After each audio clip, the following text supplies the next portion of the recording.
کله چې د یو سړی ولیدو که نه دا نښه یاده کله چې د سړی ولیدو چې د هغه اولنۍ او اخرنۍ موضوع هغه په اسلام باندې اعتراضات دي، هغه په دیندارو خلکو پسې اعتراضات دي، هغه په ګیره پسې خبرې، هغه په جومات پسې، هغه په عقیده پسې، هغه د زنانه په حقوقو پسې، کومې پابندیانې چې شریعت لګولي په هغې پسې، نو پوه شئ چې دې سړي اصل کې د اسلام سره نه لګي، دا خاص یو څو خبرې در اخیستې دي. یو سړی ځان پوه کوي، ځان پوه کول جدا مسله ده، یو اعتراض کول. زه خبره د هغه چا کوم چې هغوی اعتراض کوي. دا نور قومونه چې کله تعلیمونه وکړي که نه او یو چت لیول ته ورسي دنیوي تعلیمونه، نو کوشش دوی دا کوي چې د ملت او د قوم او د معاشرې خدمت وکړو. موږ کې به ډېر درته داسې میلاو شي چې کله تعلیمونه وکړي یا مال وګټي، په ځای د دې چې د ملت او د قوم او د امت او د معاشرې خدمت وکړي، دی الټه اعتراضات شروع کړي په اسلام باندې، په دین باندې، په مسلمانانو باندې. لکه دا خو ته پرونه پورې ښه وي، دا نن دی چې دی وایي دی اوس بهر ملک ته تللی دی، ډاکټري کړې ده. نو ډاکټرۍ دا څه فایده شوه چې ته ستا عقل په بره لانړ په کته راغی، چې کوم د دې مخلوقاتو خالق دی او چا چې دا هر څه پیدا کړي دی او د هر څه مالک دی، په هغه د اعتراضات شروع کړو، نو دا خو ته ترقي نه ده کړې، ته خو لاړې شاته او سم لاړې شاته. خلک وایي چې ما چې ته ترقي وکړې، ما د دې ملت او د قوم او د مسلمانانو خدمت وکړې، موږ ترقي وکړې. نو د بعضو ترقي دا وي، د پرونه پورې غریبو اسلام هم صحیح و،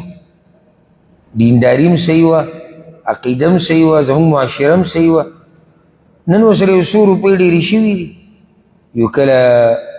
په اسلام اعتراض کوي، کله په قرآن باندې اعتراض کوي، کله په دینداري اعتراض کوي،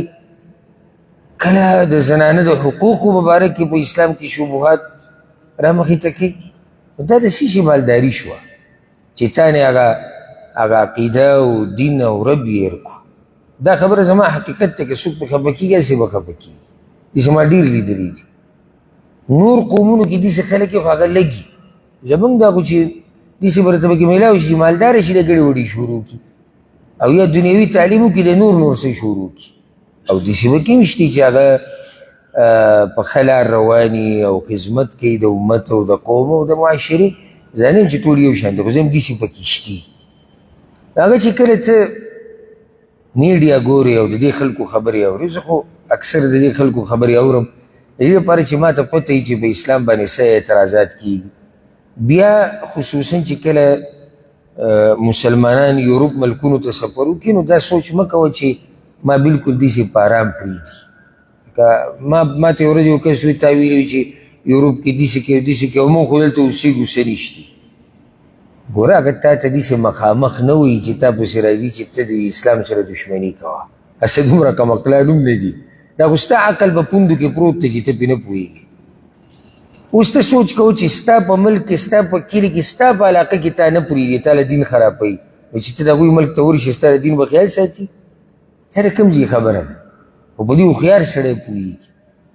دې کې ډېر داسې خلک دي، خصوصا دا ځوانان چې کله لاړ شي هغه ملکونو ته، څه وخت تېر کړي، بیا په اسلام باندې اعتراضات شروع کړي،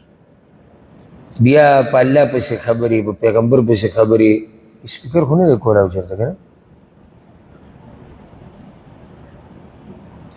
کولاو بی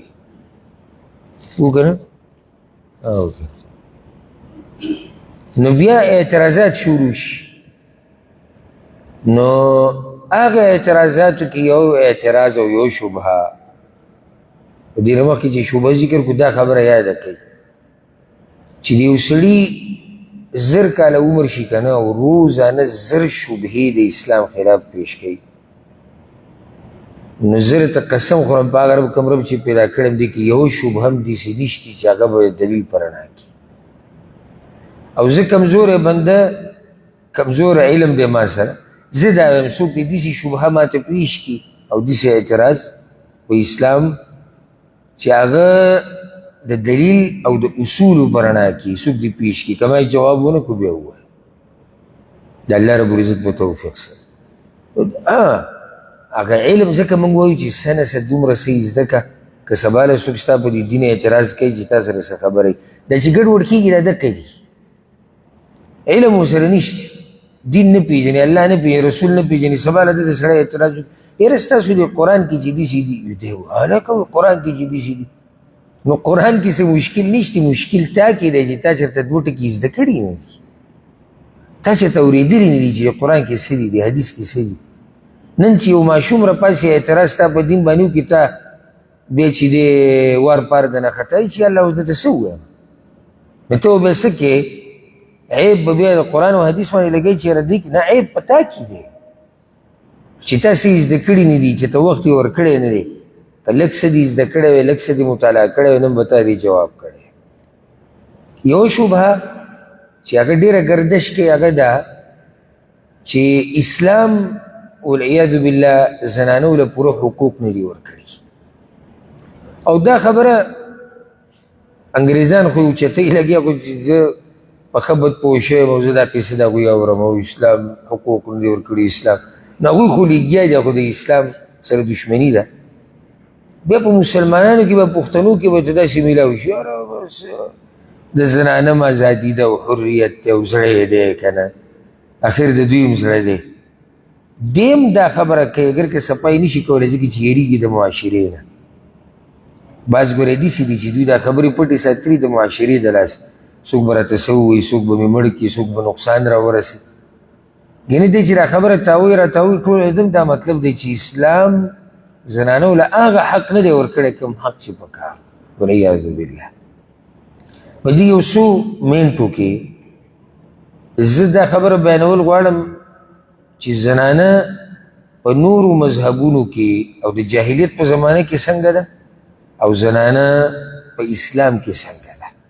چې صرف ته پته ولګي چې څومره حق الله رب العزت دې کمزوري مخلوق له ورکړی دی او څومره عزت یې وله ورکړی دی او څومره مقام او شان یې وله ورکړی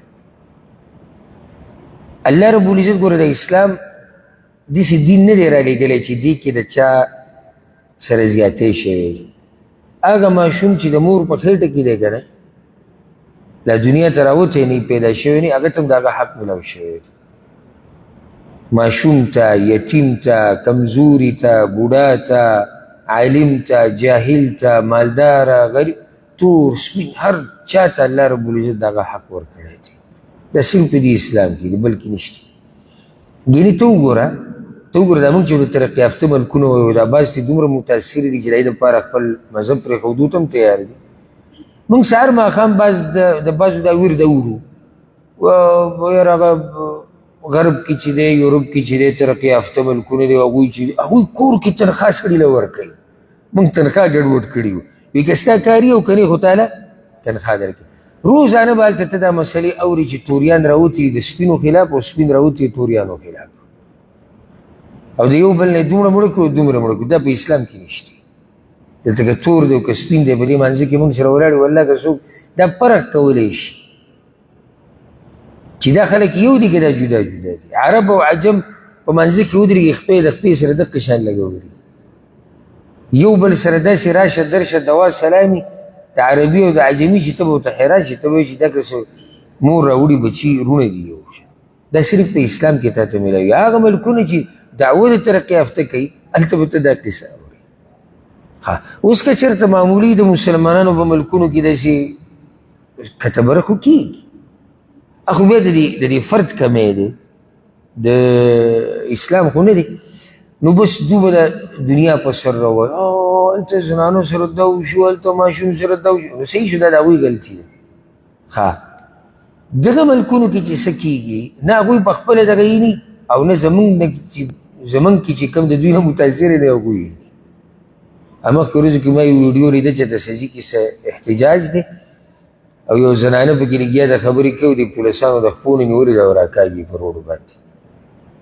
اوس هېڅ چا دې ته ونه کتو چې دا د زنانه سره ظلم دی که نه دی ظلم په دې روډ باندې راښکوده زنانه چې د هغې بدن ښکاره شي اگر که بدن خو هغوی په خپله ښکاره کړي هېڅ چا داسې ونه خو که چېرته معمولي خبره اسلامي معاشره کې راغله بس بیا دوی له موضوع جوړه شوه اخبار کې به ډز او ډز او اسلام کې دا ظلم دی او مسلمانانو کې دا ظلم دی او دا دی دا ټول کوشش دی دپاره دی چې زما او ستا د زړه نه د اسلام سره چې کوم محبت دی د اسلام چې کوم عظمت زموږ په زړونو کې دی چې دا ختم کړي ولیاد هسې یو نظر واچو په دې باندې چې زنانه د جاهلیت په زمانه کې څنګه وه او بیا د اسلام په زمانه کې څنګه ده پخواني چې کوم قومونه تیر شوي دي په هغې کې یو قوم اغریق ورته ویلی کېږي په تاریخ کې یادېږي دوی کې یو مشهور کس سقراط ورته وایي او د دې ډېرې خبرې په دې کتابونو کې راځي مشهور سړی دی چا سره څه نسه علم یې هغه یې پېژني هغه وایي د زنانه وباره کې وایي د ټولو نه لوی مصیبت او غم د دې عالم دپاره هغه د زنانو د پیدایش دی دا زنانه وایي د دې داسې مثال دی لکه ونه او په دې ونه کې دننه زهر دي نو بهر نه ونه ښایسته ښکاري دننه پکې زهر دی طبیعي سبب چې څومره دی هغه دغه ونه ده چې کومه چنچڼه راځي کومه کوتره راځي د دې ونې نه څه خوري اوس دا مړه کېږي دغه شان دا زنانه زموږ دپاره ده رومانیان دا یو قوم تیر شوی دی پخوا د جاهلیت په زمانه کې دوی به دا وی د زنانه روح نشتی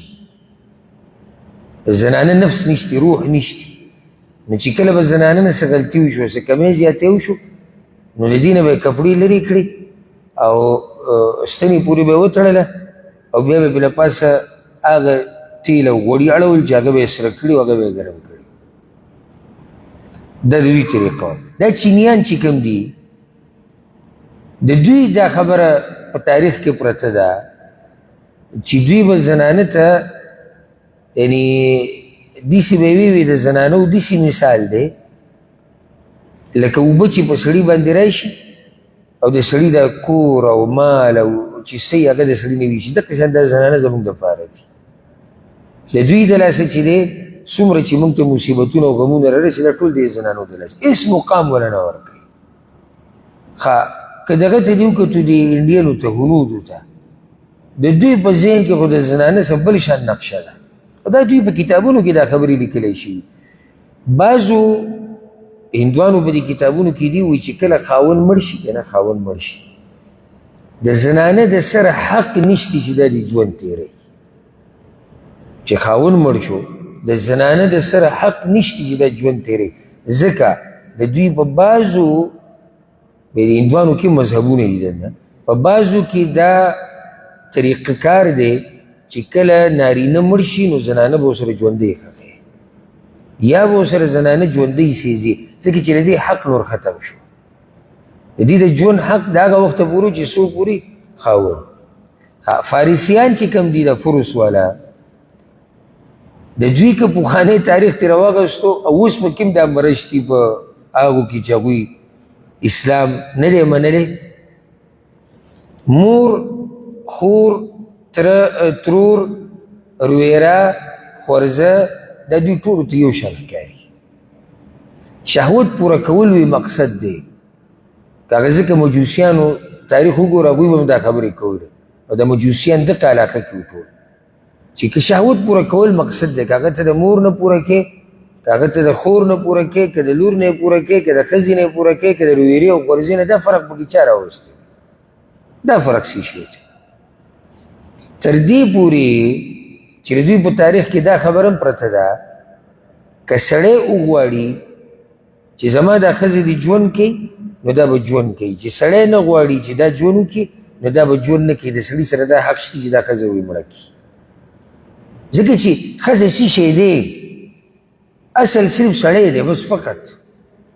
د سړي په لاس کې هره خبره چې سړی وغواړي چې دا ښځه دې ژوند نه کوي بس دا به ژوند نه کوي دا حق وي د سړي سره یهودیانو ته وګوره په صحیح مسلم کې حدیث دی انس بن مالک رضی الله عنه وی د یهودیانو دا طریقه وه چې کله به په زنانه باندې مهواري راله او دا خو یو داسې خبره ده چې الله رب العزت د آدم په ټول لونو باندې لیکلې ده وی چې کله به په زنانه باندې مهواري راله نو دوی به د هغې سره یو ځای خوراک نه کوو په کور کې به یې دننه نه ساتله د کور نه بهر به یې یو خیمه جوړه کړه او په هغې کې به ناسته جدا بالکل. وی دا د دې لایق نه دی چې دا کور ته دننه راشي. دا د هغوی تعاملو د زنانه سره، بلکې هغوی به دا وي او دا اوس هم یهودیان دا خبره کوي، وی دا زنانه یو لعنت پیدا شوی دی والعیاذ بالله. ولې څنګه لعنت پیدا شوی دی؟ وی د دې د لاسه چې دی آدم علیه السلام د جنت نه راوتی دی. هغوی وی آدم علیه السلام ته بیبي حوا ویلو چې ته دې ونې ته نږدې شي. نو دا لعنت دی او د دې لعنت ته لاسه وي موږ ټول په عذاب یو. آدم علیه السلام د جنت نه راووتو، چې آدم علیه السلام د جنت نه راووتو د هغه ټول بچي چې دی هغه په ځمکه کې ژوند کوي. دا د دوی سوچ دی او ډېر عجیبه ده. ته ووایم که نه تاسو به حیران شئ چې دا خبره واورئ. دا فرانسیان چې کوم دي په 1586 کال کې میلادي 586 دوی یو غونډه کړې وه. دا به تاسو تعجب وکئ. فرانسیانو دا چې موږ ورته ترقي یافته وایو او دوی کته دي او دوی بره، موږ نه خو موږ کې چې کوم د هغوی نه او د هغوی د دې خود ساخته سړیتوب نه متاثره دي. 586 میلادي کال کې 1586 په دې کې دوی یو معتمر یو غونډه را جمع کړې وه او په هغې کې په یو موضوع باندې بحث کېدو، لټون د نتیجې او د دې خبرې. سوال دا و کومه موضوع، لکه اوس موږ را جمع شو یو موضوع باندې یو بحث کوو، کومه موضوع ده چې بحث به پې کېږي؟ موضوع دا ده چې دا زنانه انسان دی که نه دی. زنانه انسان دی او که نه دی. دویمه مسله به دا موږ دې کې چیړو چې د دې روح شتي که نه، لکه څنګه چې نارینه ده. دریمه مسله که دې کې روحي نو دا روح انساني روح دی که نه دا حیواني روح دی. بله مسله که ثابته شي چې د دې روح انساني دی نو بیا به دا مسله لټوو چې دغه روح دې کې چې کوم روح دی دا د دې سړي د روح په مرتبه کې دی که نه د هغې نه کم دی. اخري فیصله د دې معتمر دا څو میاشتې دوی ناستو او دا موضوع یې څېړله، اخري نتیجه دا راووته چې دا انسان دی. زنانه انسان دی. دې ته دوی ورسېدو خو دا صرف د سړي د خدمت دپاره پیدا دی. هغه انسان دی چې د سړي د خدمت دپاره دی، د ده نور په ژوند کې څه حق نشته. بلکې د نصاراو د کرسچنو دا عقیده ده ګورئ ښه، او باقاعده په دې باندې یو قرارداد هم یو وخت کې دوی پاس کړی په انګلینډ کې. هغه دا چې انجیل چې کوم دوی محرف تحریف پکې کړی ده والعهد الجدید ورته وایي، وی دا دی انجیل له به زنانه لاس نه وړي ځکه چې زنانه پیدایشي پلیته ده. په دې باندې دوی یو قرارداد پاس کړی و ښه باقاعده. څنګه چې اوس موږ سره قرآن دی، زنانې وایي نارینې وایي، د ټولو کتاب دی الله را لېږلی. دوی وایي دا تورات چې موږ سره، دوی به ګوت انجیل عفوا دا انجیل چې موږ سره ده پکې دوی ګوتې موالې دي، هغه انجیل هغه شان نه دی څنګه چې الله طرفه راغلی. وی دې انجیل له به زنانه لاس نه وړي. ولې؟ ځکه چې زنانه پیدایشي پلیته ده. او په دې باندې یو عالم کتاب لیکلی دی ډېر تفصیلي، د زنانه حیثیت د یهودو نصاراو په نظر کې. هغه یو څو کیسې ذکر کړي. دا کتاب ما به خپله مطالعه کړی دی. هغه دا وایي چې زه یو پیر، هغه عالم وایي زه انګلینډ ته تللی وم، نو هلته ما یو زنانه ولیده. ګوره د زنانه هلته حقوق. وایي ما یو زنانه ولیده چې هغه بوډۍ وه او هغې به مستقل ځان له کور کې اوسېده یوازې. او هغه عالم وایي چې دا خبره ما هلته وکته چې دا عامه خبره ده، یعنې زموږ په معاشره کې دا ډېره تعجب خبره ده. بوډۍ اوسېږي ځان له، او موږ به ټول تعجب کوو. د دې نه تاسو معلومولی شي چې موږ زنانه له څومره عزت ورکوو چې ټول تعجب. ها بوډۍ یوازې، هلته دا عجیبه نه ده. یو بوډۍ یوازې اوسېده، هغوی ما پخپله لیدلې وه. نو زما چې کوم د اوسېدو ځای و هغې ته نږدې وه. دا به وي راوتلې د خپل کور نه مخې ته یو کرسۍ ایښودې، هلته به ناسته او د دې په کور کې چې نورې کومې کمرې وي 3 4، هغه دې په ایجار باندې ورکړی په رینټ په کرایي ورکړی نو د دې پکې صرف یو کمره وه دا خلک به نور ځان له هر یو په کمره کې جدا جدا که هغه نارینه زنانه دي او که هغه هلکان دي که هغه هلته اوسېږي نو د مازدیګر نه د نور ډوبېدو پورې به دا یوازې په دغه کرسۍ ناست هېڅوک نه چې دې خوا ته راغلی او د دې د پیشوګانو ډېر خوښ و هلته دا طریقه ده چې ته به لازم د یو زناورو سره ځان عادت کوې ولې به ځان عادت کوې نه په تا یو وخت را روان دی ته به یوازې کېږي په تا یو وخت را روان دی ته یوازې کېږي نو ځان د زناورو سره عادت کړه چې بیا دوی سره ژوند تېره نو دا به پیشوګانو ډېره مینه مور پلار وي د دې نه پخوا چې ته به مړی شوي دي دا وي بوډۍ ښځه وه خاوند تې مزې اخیستې وي د هغه وخته پورې چې څو پورې دا ځوانه وه معاشرې تې مزې اخیستې وي داسې استعمال کړی و لکه بازار کې چې سامان خرڅېږي څو پورې د دې ښایست و د دې مزه وه بیا ټولو پرېښودل نو بس دغه پیشوګانو سره ژوند تېره و سره پاسه لس پیشوګانو دې نه ګیر چاپېره به ناست دې به له خوراک ورکوه به سره ناست نو سهار کې وختي دا پی چې خرڅوي دوی به راتلو نو دی هم د هغوی نه به پی اخیستو نو هغوی به دا بوتلې ورته بهر کېښودې وروسته به دا بیا راووت هغه بوتلې به یا هغه ټپکې یا هغه لوښي به یې رادننه کړو یا کې به پی دغه پی والا څو ورځې رالو دې ته به دا لوښي ایښودو سبا چې به رالو هغه به بیا پراته و ډک بل اوس بیا رالو هغه به ډک پراته نو هغوی پې شکیان شو هغوی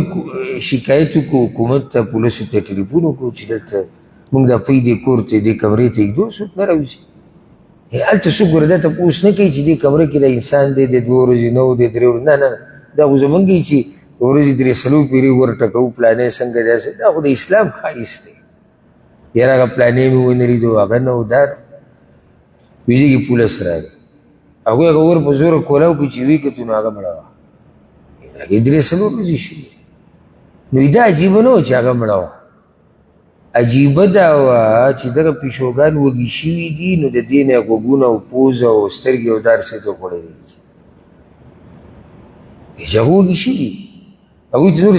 انسانان خو نه دي چې دوی عقل داسې عقل یې څنګه چې د انسانانو هغه زناور دي زناور که ته ډېر هم وساتي څوک دا ویلی شي چې دی په ما باندې حمله نه کوي دا پیشوګان وږي شوي دي او بیا د دې نه چې دی دا غوږونه او شونډې او مخ او دی ته خوړلي دي الغرض وي پولیسانو بیا خپل تحقیق وکړو چې د دې ځای کوم ځای کې دی څوک یې دلته دي څوک یې نه دي نو د تعجب خبره دا وه چې د دې یو زوی میلاو شو په کمپیوټر کې چې کله د دې معلومات ور واچوه د دې د زوی ریکارډ راوته او دې زوی شته هغه زوی ولا معلوم کړو چې کوم ځای کې دی دا زوی چې راوستو هغه سره رابطه وکړه چې راغی ته کوم ځای کې اوسېږي نو هغه خپل کور وښو چې هغه یو 3 منټه کې دی نه لري 3 منټه کې دی نه لري نو بیا چې تپوس یې ته وکړو تا څومره وخوشي چې دا مور دې نه دی لیدلی وایي زما داسې 5 شپږ میاشتې کېږي چې ما نه دی لیدلی دا هلته د زنانه هغه حقوق دي چې خلک چغې وایي د زنانه حقوق کته او د زنانه حقوق الله دې موږ د داسې حالاتو نه وساتي د جاهلیت زمانه وګورو د رسول الله وسلم نه مخکې هغه خلک وګوره د قریش د عرب عمر رضی الله عنه وایي زما دې په الله قسم د جاهلیت په زمانه کې موږ زنانه د سره څه شی نه ګڼو حتی انزل الله فیهن ما انزل اخو بیا الله ایتونه راولېږل موږ یې پوه کړو چې زنانو دا حق دی دا حق دی ګینې موږ زنانه څه پېژنده چې دی دا حق دی د هغوی دا فیصله وه د جاهلیت په زمانه کې لکه بعض خبرې ګوره اوس هم موږ کې شته جاهلیت د هغوی یو فیصله دا وه چې په میراث کې به حق هغه څوک اخلي چې هغه د تورې خاوني هغه جګړه کوي هغه مقابلې کې هغه صرف نارینه دي نو د زنانه حق نه رسي په میراث کې د هغوی دا فیصله وه څنګه چې سړی مړ شي او د ده نه پیسې او جایداد پاتې شي دا په خپلوانو کې تقسیمېږي که نه میراث دی دغه شان دا زنانه هم میراث دی چې کله یو سړی مړ شي نو مرضي ده د دې هلک د پلار د دې هلک د رونو د ده د خپلوانو چې د دې زنانه سره هر څه کوي هغوی کولی شي تاسو ته بعض منځ کې اوس هم شتي چې تاسو ته معلوم وي دا جاهلیت دا قصه په پښتنو کې هم شتي کنه نشتی زنانه خاونې مړ شو دوی بیا هم وایي دا زموږ د کور زنانه ده بس دا به زموږ مرضي ده که د دې هلک د ورور ته یې واده کوو او که د سره یې نه واده کوو دا به دقه شان ټول عمر تېري او ولې قرآن کې تاسو نه دی اورېدلي الله څه وایي وإذا بشر أحدهم بالأنثى ظل وجهه مسودا وهو كظيم الله وایي دوی کې چې چاته زیری ورکړی شي چې لور دې پیدا شوې ده مخ یې تک تور شي او د غم نه ډک شي د قوم نه بیا ځان پټوي مخ نشي ښکاره کولی او په دې سوچ کې چې ژوندی یې ښه کم کسي چل ورسره وکړم او ژوندی به یې ښه کوی دا د زنانه حال په کوم ځای کې جاهلیت په دور کې او دا د زنانه حال دی په نورو مذهبونو کې راله رڼا د اسلام وایي دي ورې هغه خلک چې کوم وایي چې زنانو څه حق ورکړی دی عفوا اسلام څه حق ورکړی زنانو ته اورنۍ خبره ما تاسو ته وایي چې فرانسیانو کومه موضوع چېړلې وه چې دا انسان دی که نه رب العالمین دا وایي یا ایها الناس انا خلقناکم من ذکر و انثى ای خلکو ای انسانانو ما تاسو ټول پیدا کړي د یو نارینه او د یوې زنانه نه نو اول خو رب العالمین دا وایي چې دا انسان دی که چې موږ ته پیدا یو نو چې موږ پیدا یو او زه انسان یم نو انسان پیدا کېږي د چا نه د انسان نه که ښه الله رب العزت په بل ځای کې وایي ليعذب الله المنافقين والمنافقات چې الله به عذاب ورکړي منافقانو سړو ته او منافقو ښځو ته خو انسانان دي که نه خیال هم دی که نه ځکه دوی سره شریک ذکر کېږي منافق سړي منافق سړی منافقه ښځه مشرک سړی مشرکه ښځه خو انسان دي او رسول صلی الله علیه وسلم وایي انما النساء شقائق الرجال ښځې د سړو سره یو شان دي په دې احکاماتو کې د دین په مسلو کې الا دا چې شریعت داسې ووایي چې د ښځې دا مسله جدا ده دا یې جدا ده نور اصل دا دی چې ښځه او سړی د دین په مسایلو کې یو شان دي دا مقام وله اسلام ورکړی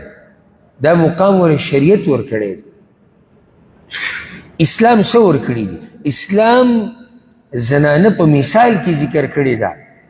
هغه مثال چې د قیامت پورې بیانولی کېږي الله رب العزت د بلقیس کیسه نه ده ذکر کړې په قرآن کې زنانه نه وه د سلیمان علیه السلام په زمانه کې چې بلقیس وه زنانه وه که نه وه د هغې قصه الله په قرآن کې ذکر کړې ده به طور مثال نمونه چې وګورئ داسې زنانه هم تېره شوې ده الله د دې لایق ګڼلې ده چې دا دې به طور نمونه ذکر شي دی وله حق نه دی ورکړی دی وله عزت نه دی ورکړی یو معاشره چې د سره انسان نه ګڼي یو معاشره چې د تباهۍ ذریعه بولي او یو زمونږ دین دی چې رب العالمین به طور نمونه ذکر کوي او هسې نه دی ذکر شوي یو خبره ذکر په قرآن کې هغه کتاب کې چې د قیامت پورې لوستلی کېږي الله رب العزت مثال د فرعون د بیبي د اسیر نه دی ذکر کړی وضرب الله مثلا للذين آمنوا امرأة فرعون الله بیان کړی د مثال د مؤمنانو دپاره د چا د فرعون د بیبي د عزت نه که چېرته اسلام زنانه د سره څه نه ګڼلې نو بیا په مثال کې څه ذکر کوي چې په مثال کې ذکر کېږي معنی دا چې د دې څه حق د دې څه حق شتي رب العالمین د زنانو په باره کې قرآن کریم کې څومره حقوق ورکړي زما دا موضوع نه ده ګورئ ځکه چې زه یو حق شمارم که نه نو دې کې به هفته پوره ولګي دا موضوع نه ختمېږي صرف زه هغه خلکو ته دا ویل غواړم چې کوم خلک دا وایي چې اسلام زنانه له حقوق نه دي ورکړي چې واورئ اسلام څه ورکړي دي قرآن کې دا خبره ده الله وایي ولهن مثل الذي علیهن او د زنانو هم دقه شان حق شتي څنګه چې په د نارینهو دی دا خبره قرآن کې ده د زنانو هم حق شتي څنګه چې په دې زنانه باندې حقوق د نارینه دي دا خبره په قرآن کې ذکر شي هم قرآن کې دا خبره ده وعاشروهن بالمعروف الله وی د دوی سره چې ژوند تېروئ نو په ډېر ښایسته طریقې سره به یې تېروئ. اوس یې ته یو سړی وینې هغه د ښځې سره ظلم زیاتې کوي، نو دا کمقلتوب نه دی او دا ظلم نه دی چې ته راځي هغه دین پې بدنامۍ چې کوم دین کې دا خبره ده وعاشروهن بالمعروف او د دوی سره ژوند تېروئ په ښایسته طریقې سره. دا خو د دې فرد مسله ده، دا خو به د یو کلي د یو علاقې د یو معاشرې مسله دا مسله د اسلام خو نه ده. اسلام خو تا ته وایي چې ژوند تېری نو په ښایسته طریقې ورسره تېروه. اسلام کې دا خبره ده فلا تعضلوهن، که چېرته دا زنانه یو زنانه طلاقه شوه، سوره بقره کې دا مسله یو زنانه طلاقه شوه او دغه خاوند چې طلاق وله ورکړي دي دی بیا دې ته واپس کېده غواړي، نو یا خو به داسې واپس کېږي چې د عدت په دوران کې رجوع وکړي او کله داسې وشي چې عدت ختم شي اولني طلاق نه بعد یا دویم نه بعد، نو اوس به نوي نکاح کوي، نو بیا به پکې د ولي اجازت وي څنګه چې اول پیر د نکاح کوله. الله وی فلا تعضلوهن، نو هغه زنانه چې تاسو یې سرپرست یئ هغوی ته به نقصان نه رسوئ په دې طریقې سره چې تاسو یې منع کوئ د دغه خاوند سره د واده نه. دا حق الاسلام ورکړی دی، یعنې دې کې څوک نشي ویلی. دا یو صحابي که تاسو ته یادي تفسیر کې ما دا خبره ذکر کړې وه، د دې شان نزول دا دی چې هغه صحابي خور طلاقه شوه، بیا هغې عدت ختم شو، بیا هغه زوړ خاوند راغی وایي زه دا ښځه بیا نکاح ورسره کوم، نو هغه پې هم راضي و، هغه ښځه هم راضي وه، خو دې ورور وایي چې نه یو پیر ما تاله درکړه تا واده کړه طلاقه دې کړه اوس بیا بوځي. الله د ایتونه راوړېږي چې زنانو ته به دا نقصان نه رسوي، دا تکلیف به نه ورکوي، دا خو ژوند دی. د دې او د خاوند مسله راله طلاق یې ورکړو، اوس بیا واپس کېده غواړي. نو ای مشرانو، ای هغه خلکو چې د چا په لاس کې سرپرستي ده، الله وایي زنانو ته به دا تاوان نه رسوي. دا حق اسلام ورکړی دی. هم په دې اسلام کې دی الله وایي ومتعوهن على الموسع قدره وعلى المقتر قدره. چې کله ښځه طلاقه کوي که نه، نو جوړه جامه څه شی وله ورکوئ، ځکه تا سره یې وخت تېر کړی دی. څومره به یې ورکوئ؟ الله وایي چې چاله الله مالداري ورکړې د د هغې په اندازې دې ورکړي، که څوک غریب دی د هغې په اندازې دې ورکړي، خو څه نه څه ورکړه. دا حق وله چا ورکړی دی؟ د اسلام ورکړی. هم دی اسلام کی دادی اسکنوهن من حیث سکنتم من وجدکم، قرآن کی اللہ چی کمزی کی تو اوسیگی هم التا بدا خز ځان سره اوسیگی. په دی اسلام کی ما تاسو ته د بوډۍ قصه وکړه چې دغه عالم ذکر کړ. دا خو یو قصه ده، ګینې ته سرچ وکړه دې باب کې او معلومات وکړه، ته به عجایبات وینې په دغه ملکونو کې. عجایبات د زنانه قدر و قیمت هلته هغه د هغه وخته پورې دی چې څو پورې دا زنانه ښایسته او دا ځوانه بس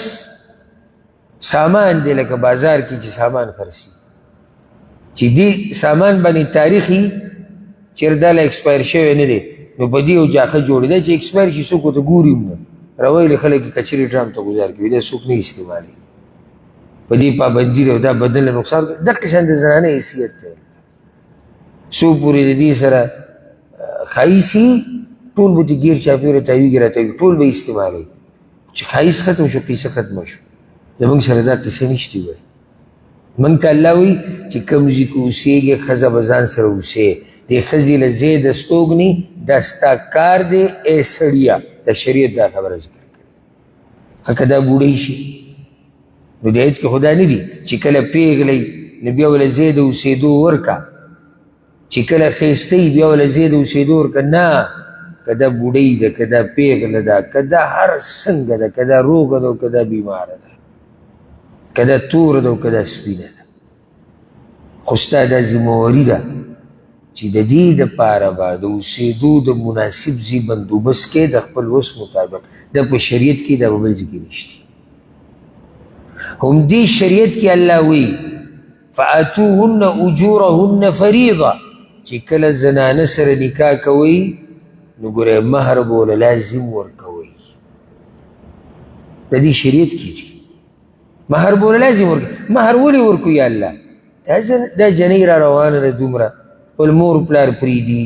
خپل کور پرېږدي، یو نوي کور ته راځي، نوو خلکو سره یو ځای کېږي، څه وله ورکړه چې دلجویي خو وشي که د څه خو حقدار ده. نو مهر به ورکې، مهر نه بغیر نکاح نه کېږي، لازم به مهر ورکې. ها صحیح ده، که ته په هغه ټیم نه ورکې وروسته ورکې هغې گنجایش دي، خو مهر د زنانه حق دی. دا خبره په اسلام کې ده، بل ځای کې نشته. هم دې اسلام کې بیا دا دي که زنانه درته په خپله مرضی مهر ماف کو نو صحیح ده، که نه یې ماف کړی نو یوه روپۍ یوه زره به ورکې، دا په تا باندې قرض دی. دا په اسلام کې هم دې اسلام کې دي. الله اکبر. الله وایي وللنساء نصیب مما ترک الوالدان والاقربون، او د زنانو هم برخه ده په هغه مال کې چې خپلوانو او مور پلار یې پرېښودی دی. دا په اسلام کې دي. د زنانو هم برخه ده، زنانو برخه ده. بلکې ته هغه آیتونه کولاو که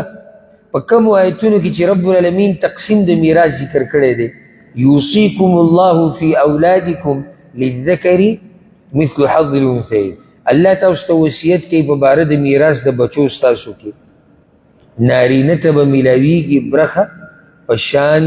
د برخې د دوو زنانو. خیال هم دی که نه؟ نو څوک مخکې ذکر شو، نارینه که زنانه؟ نارینه نه دي ذکر شي. بارک الله فیکم، میلاویږي به نارینه ته برخه په شان د هغه دوو برخو چې زنانو ته ورکړی شوي دي. یعنې د زنانو قصه هغه مخکې ختمه شوې ده، نو اوس به نارینه له څومره ورکو؟ الله وایي دغه دوو زنانو له چې دې ورکړي ده دغه یو نارینه له ورکړه. دا تقسیم د میراث شروع د هغه کمزوري انسان نه چې ډېرو معاشرو هغوی سره ظلم کړی دی، هغوی له په میراث کې حق نه دی ورکړی. الله وایي هغوی له چې د دوه برخې کمې ورکړي دي دوو زنانو له، دا د یو هلک دي. دا موږ چې ځان ته غیرتیان وایو او پښتانه کته او بره باز دیګی شي قیسه راوایي، بعض قیسې موږ چې ذکر کوو ګوره هغه غیرت نه دی، خو موږ په ونه رسو او قیسه ذکر کوو موږ وایو دا غیرت دی او موږ لګیو د ځان کمې بیانو عیب. ډېره خیر زموږ معاشره کې داسې ده چې پښتانه زنانه له میراث اوس زنانه له څه له ورکړي، هغه به یې خاوند له وړي او هغه به یې داسې کړي او هغه به یې دا کړي. دی دا د غیرت یو داستان بیانوي، دا غیرت نه دی. غیرت خو دا دی لکه اوس داسې چل وشو، زه اوس تا ته دا قصه ذکر کوم ته یې واوره چې دا غیرت دی که نه دی. یو ځای کې مسله راغله، مسله راغله د 5 کسانو، مسله د 5 کسانو. 5 کسان مطالبه کوي د خپل حق، او دا قصه او دا جاخه یو کس ته راواپس شوه چې هغه سره زور دی، هغه سره طاقت دی، هغه یې حل کولی شي. 5 کسان راغلو د هغه خواله، هر یو وایي زما دا حق دی. نو ده چې وکتو دا 4 زورور دي، دا خپل حق بیا هم اخیستی شي، او دا یو چې دی دا کمزوری دی. دې چې کله فیصله شروع کړه اورول، نو اولې دې کمزوري ته ووایي ته خو دا واله ته ځه، ته دا واله ته ځه، ستا قیسه خو اول ختمو، راځي اوس به دې 4 سره بحث کوو. دا غیرت دی که نه دی؟ ولې کمزوری مخکې ځکه چې دی بیا دا حق نشي اخیستی. غیرت دا دی چې کله میراث تقسیمیږي که نه، او تا اولنۍ مسله د چا حل کړي؟ هغه د زنانو چې راځي کښېنو، دا رونه ناست دي، دا ګډ بریتې چې دي دا چې په مخه یې تاوی را تاوی هغه ټول لا جمع شوي دي. د تقسیم او د هر څه نه مخکې دا خبره یاده کوي چې دا زنانه ناستې دي، د دوی برخه به ترې اول جدا کړو، موږ بیا پوه شو، زموږ کار پوه شه، موږ یې د یو بل نه په زور هم اخیستی شو، د یو بل نه په رضا هم اخیستی شو، خو دا کمزوري نشي اخیستی. دې ته غیرت وایي، دې ته سړیتوب وایي، دې ته زور وایي. اوس دا چې یاره اولنی کار دا کوو چې دوی ته وباسو، دا غیرت دی. دا زور دی دا زورور نه حق اخسته کمزوري له ورکول دا عین غیرت دی او د کمزوري حق اخسته زورور له ورکول دا بې غیرتوب دی نو دا خو قرآن ویلی دی چې د زنانه هم په هغه مال کې برخه ده کم مال چې د مور پلار نه او د خپلوانو نه پاتې شوی هم دقه زنانه باره کې شریعت ویلی دی هن لباس لکم وانتم لباس لهم دا زنانه ګوره ستاسو جامه ده او تاسو د زنانه دپاره یوازې دې سره چې زنانه ستاسو دپاره تاسو د زنانه دپاره دا حق شریعت ورکړی هم دقه قرآن کې دا دی الله وی فلا تبغوا علیهن سبیلا زنانو چې زنانه کله ستاسو حق ادا کوي نو تاسو به لار د ظلم نه لټوئ لار د طلاق لار د ملامتیا دا به نه لټوئ دا هم دې قرآن کې دي هم دې قرآن کې الله وی فامساکم بمعروف او تسریح باحسان یا خو به زنانه که ځان سره ساتي نو په ښه طریقه به یې ساتي او که نه ساتي نو په ښه طریقه به یې پرېږدي دا هم دې قرآن کې دي زنانه ته حق ملاو شوی دی د هغې او هغه د مور په خېټه کې ده څنګه یو سړی وایي دا څنګه الله قرآن کې دا خبره ذکر کړې ده که نه چې وان کن اولات حمل فانفقوا علیهن که چېرته دا زنانه دا چې طلاقه شوې ده او د دې په خېټه بچی نو خرچه به څوک کوي خاوند به کوي د کم وخته پورې چې څو پورې د ماشوم پیدا شوی دی اوس که دغه خېټه کې ماشوم وي نو ګوره هغې ته حق میلاو شو او هغه د مور په خېټه کې ده کوم ځای کې داسې حق زنانه له بل چا ورکړی دی یا بل ځای کې ورته میلاو شوی دی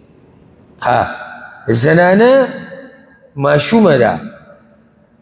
او د هغې حق هغې ته میلاو شوی دی څنګه د رسول صلی الله علیه وسلم خواته یو زنانه راغلی وه غامیدي قبیلې واله غامیدي قبیلې واله او هغې سره ماشوم د زنا نه پیدا شوی والعیاذ بالله او هغې یا رسول الله ما زنا کړې او دا زما زوی رسول وسلم ورته ویې زه لاړه شه دې ماشوم له پی ورکه چې کله دی د پیو نه تا جدا کو بیا راشه دا دومره وخت دا دومره موقع دا دومره حق و نصیب شریعت ورکړی دی ښه زنانه ته دا حق چا ورکړی دی چې د دې هم اختیار شتي چې دا ووایي چې او دا هلک زما خوښ دی او دا مې نه دی خوښ دا حق له چا ورکړی دی اسلام ورکړی حدیث کې راځي رسول وسلم وایي چې دا هغه وخته پورې د زنانه نکاح نه ده صحیح د جنۍ نکاح نه ده صحیح چې څو پورې د هغې رضامندي پکې نه وي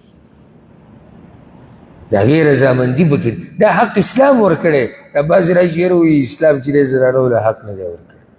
او که زه درته رښتیا ووایم اصل کې دوی حق د زنانه چې کوم یادې هغه څه دی چې دا زنانه بهر په لارو کوڅو کې ولې نه ګرځي دا لنډې تنګې جامې ولې نه اغوندي چې موږ ورته رسېدو کې موږ ته څه ستونزه نه وي موږ ته څه مشکل نه وي چې موږ ورته زر ورسو که موږ زنا کول غواړو والعیاذ بالله که موږ نشې تماشې کوو که موږ ټیم پاس دوی دا ازادي غواړي دا اوس چې الحمدلله د پښتونخوا د پولیس ادارې چې کوم کار شروع کړی دی او په دې میډیا باندې چې څوک دا فحاشیانې خورئ هغوی رانیسي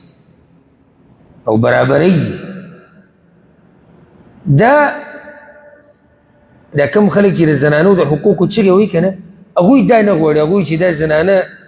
حق دا دی چې دا دې په میډیا لګیایي دا دې فحاشیانې کوي دا دې زناګانې کوي دا دې هر څه کوي دوی حق صرف دقې ته وایي بس نور حق سره ګورې هغه هم نشته چېرته دوکه نه شي په دې خبرو باندې حق دوی دقه یو غواړي بس چې دا زنانه دې د خپلې مرضۍ داسې خاوند شي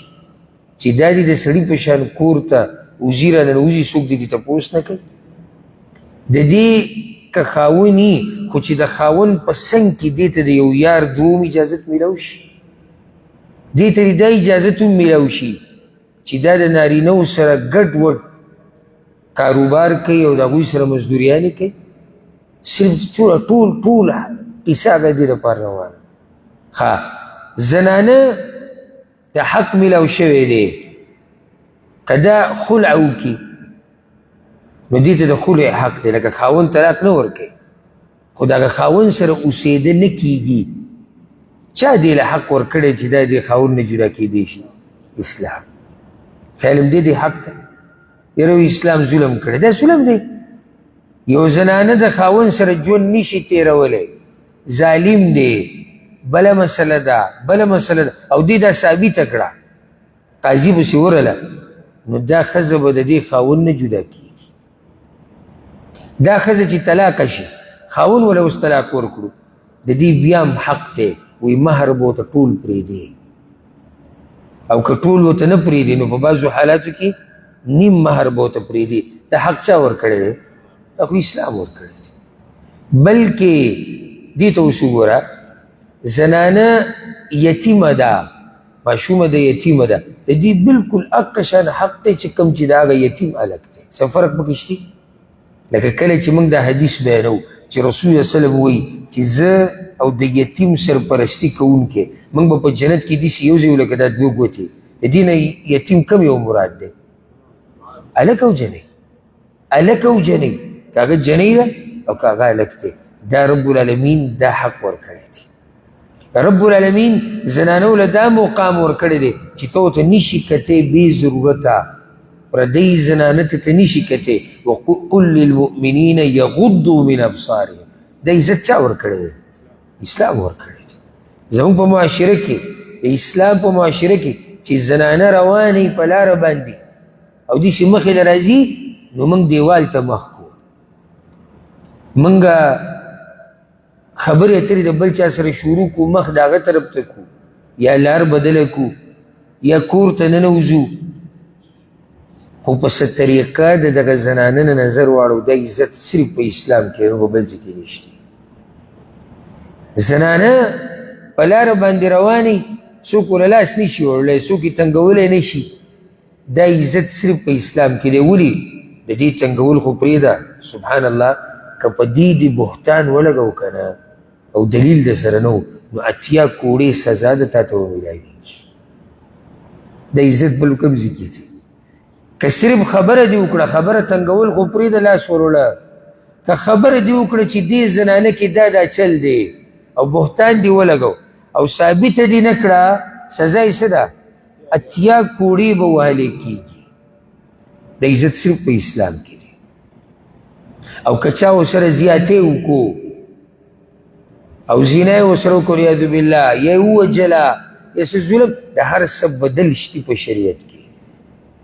د جاهلیت په زمانه کې بله دام وه چې د زنانه په بدل کې به نارینه نه وجلی کېدو اسلام کې دا دي د زنانه په بدل کې نارینه وجلی کېږي مخکې به داسې و اسلام چې کله نه و راغلی نو جاهلیت په دور کې دا وه چې اوس که زنانه راولګې د نارینه یې مړ کړو زنانه به وجلی کېږي خو که نارینه راولګېدو او زنانه یې مړه کړه نو نارینه به نه وجلی کېږي نو بیا به څه کېږي سلب جب به وکړي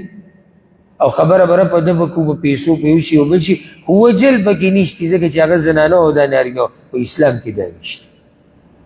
چې څوک راولګي او ظلم وکړي او زیاتې وکړي او په ناحقه زنانه ووجله د ده نه به قصاص اخیستی کېږي د ده نه به بدل اخیستی کېږي او سبحان الله ما ته اوس نه وي چې هغه تفصیل زه نشم بیانولی ډېر ټیم به پرې ولګي ګینې دې زنانه له چې رب العالمین کوم عزت ورکړ که دا موري نو د خپو لاندې جنت دی د رسول صلی الله علیه کس راغلی و یا رسول الله څوک ډېر حقدار دی چې زه ورسره ښه وکړم وایي ستا مور وی بیا وی ستا مور وی بیا وی ستا مور وی بیا وی ستا پلار درې پیرې مور ذکر کړی او دغه بوډۍ کیسې تاسو واورئ ما تاسو ته ذکر کړه زموږ په معاشره کې بوډۍ داسې که دا خور شي نو رسول الله وسلم یو صحابي ته دا نصیحت کړی امام حاکم دا روایت راوړی دی وی د خپل مور پلار سره ښه کوه و اختک و اخاک ثم ادناک ادناک د مور پلار سره ښه کوه د خور او د رور سره ښه کوه بیا چې راته څومره نږدې دي دومره په تا حق دی او دې حدیث کې هم ګوره وی د مور او پلار سره ښه کوه. څوک یې مخکې ذکر کړی؟ مور. او د خور او د رور سره ښه کوه. څوک یې مخکې ذکر کړی؟ خور یې ذکر کړی. که دا لور شي نو رسول وسلم وایي چې څوک د لور تربیت وکړي او بیا دا واده کړي او د دې حقوق پوره ادا کړي، دی به د قیامت په ورځ په جنت کې ما سره یو ځای. که دا ترور شي، رسول وسلم وایي ترور داسې ده لکه مور. الله اکبر. که دا ښځه شي نو د دې څومره حقوق دي، د دې مهر دی، د دې خرج خوراک، د دې جوړه جامه، د دې ډاکټر، د دې ساتل هغه مرګه پورې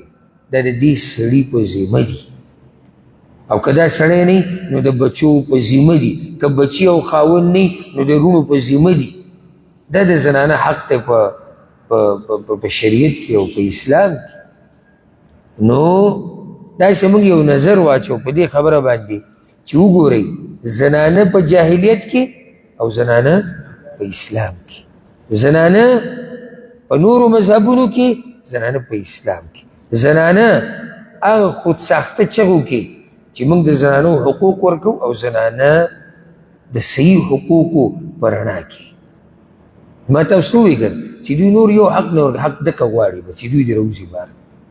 او اسلام خو زنانه چې کوم حقوق او کوم عزت ورکړه، په کورونو کې ناست دي عزتمني. خو هر اوزار که ګرځي څوک ګرځي؟ نارینه ګرځي. زمونږ زنانه صرف یو ټلیفون موږ ته کوي، یو آرډر کوي، زمونږ دا پکار، زمونږ دا پکار.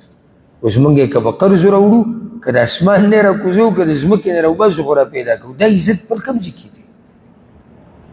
دا زنانه په پرده کې په کور کې د باچایانو ژوند تېروي. که جنګونو کې مري نارینه مري، که مزدورو کې مري نارینه مري، که جهادونو کې مړه کېږي نارینه مړه کېږي، که مسافریانې کوي نارینه کوي.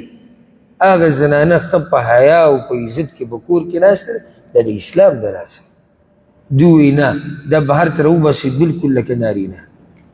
موږ دا وایو ګورئ اسلام زنانه له د کاروم حق ورکړی دی. دا هم وګورئ یاد ساتئ، د کار یې وله حق ورکړی دی، خو د هغې خپل اصول دي چې کې فتنه نه جوړېږي، نارینهو سره ګډون نه وي، په پرده کې هم حق یې ورکړی. اسلام زنانه له تعلیم حق ورکړی دی. د تعلیم به کوي او کولی شي، صرف دا چې د اسلام په اصولو کې دننه به تعلیم کوي. ور حق یې وله ورکړی، دا تعلیم کولی شي، که دیني دی او که دنیوي دی. الحمدلله دې خبره باندې موږ بلکل داسې مطمئن یو لکه څنګه چې موږ ورځې ته ورځ وایو ګورو، موږ وایو رڼا د ورځ ده او تیاره د نو شپه ده. دقه شان موږ په دې خبره ایمان او یقین دی چې څومره حقوق چې اسلام زنانه له ورکړي دي د بل چا نه دي ورکړي. الله رب العزت دې زموږ د زنانو حفاظت وکړي. او څوک چې هم زمونږ زنانه بې پرده کول غواړي، زمونږ زنانه شرمول غواړي، زمونږ د زنانو حیا او عزت ختمول غواړي، رب العالمین دې ورته هدایت وکړي. او که هدایت یې نصیب کړي نه، رب العالمین دې تباه و برباد کړي. دا یو لوی کوشش روان دی چې زمونږ د زنانه دا راوځي دي فحاشیانو ته، د میډیا ته، د لارو کوڅو ته. دا یو لوی کوشش په دې روان دی، لوی کوشش. خو الله دې موږ په حال رحم وکړي. او د ډېر حده پورې څوک چې دا غواړي د ډېر حده پورې هغوی کامیاب دي. یا هغه معاشره چې په هغې کې به چا د زنانه پرده نه لیده، نن په هغه معاشره کې ښه صفا په انټرنیټ باندې فحاشیانې کېږي. یو طرف ته چې کم ناست دي هغه ځان ته پښتانه او مسلمانان وایي، بل طرف ته چې کومه زنانه او جنۍ ناسته ده هغه هم ځان ته پښتانه وایي، هغه هم ځان ته مسلمانه وایي، هغه هم به د چا لوري د چا خوري. او دوی په منځ کې دا خباثت او فحاشیانې روانې دي. همدقه زموږ نه هغه خلک غواړي کوم چې خود ساخته چغه او غږ اوچتوي د زنانو د حقوقو دپاره، هغوی دقه غواړي. نور الحمدلله د زنانو حقوق چې موږ څومره ورکوو که نه، نور بل څوک نشي ورکولی. ها یو فرد یو کس ظلم کولی شي، خو دا د هغه خپله مسله ده، دا د اسلام مسله ده. الله رب العزت من هر الشر وفتنين وساتي. هذا والله أعلم، وصلى الله وسلم على نبينا محمد.